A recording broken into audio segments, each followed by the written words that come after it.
10 second, 5 second, start. In bringing about a balance between the need to protect consumers with the necessity of encouraging investment in the real estate sector, the committee observed that while it shared the concerns of consumers,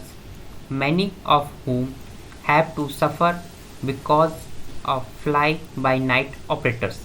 it was cognizant of the position that the real estate sector was largely being developed through private promoters, all of whom could not be tarred with the same brush.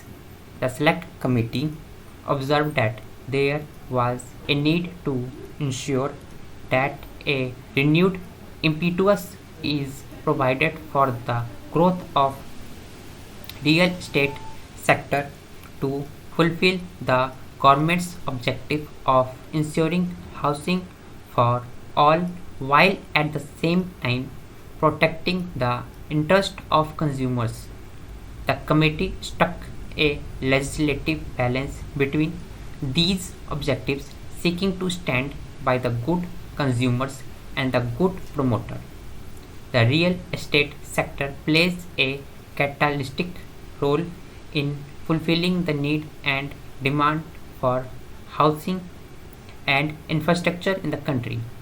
While this sector has grown significantly in recent years, it has been largely unregulated with absence of professionalism and standardization and lack of adequate consumer protection.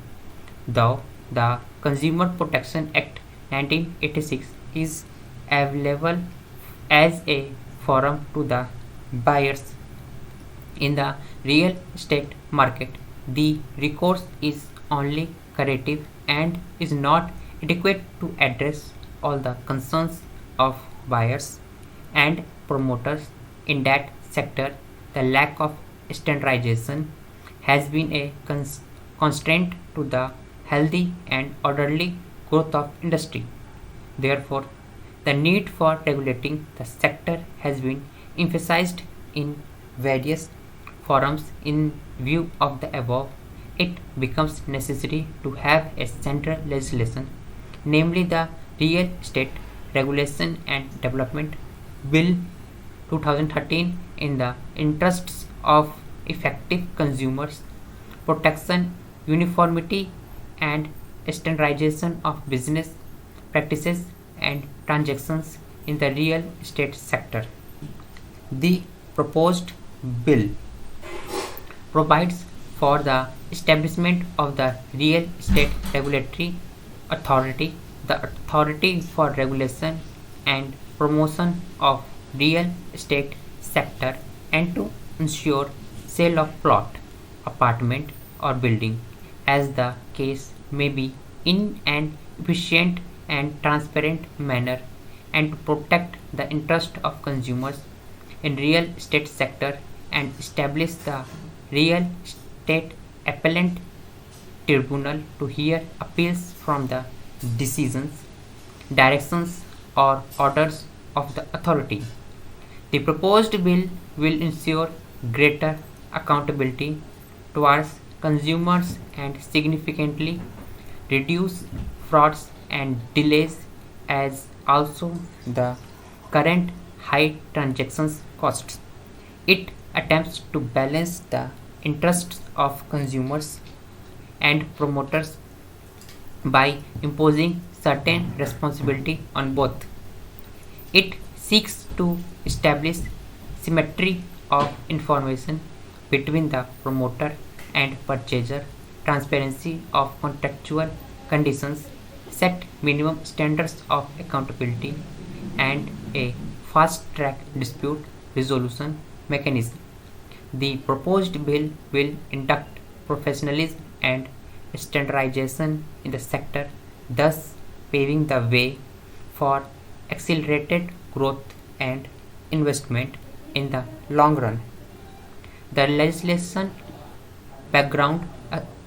antecedent to and ultimately culminating in the enactment of RERA indicates firstly the circumstances which gave rise to the need for comprehensive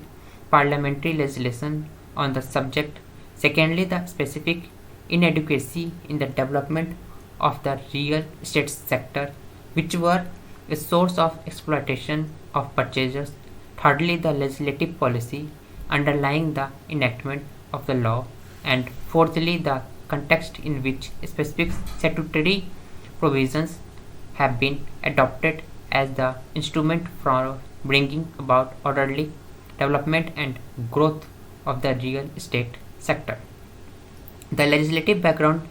demonstrates the concern of the policy makers that the unregulated growth of the real estate sector, accompanied by a lack of professionalism and standardization, has resulted in serious hardship to consumers. The real estate sector is of crucial significance to meet the demand for housing in the country.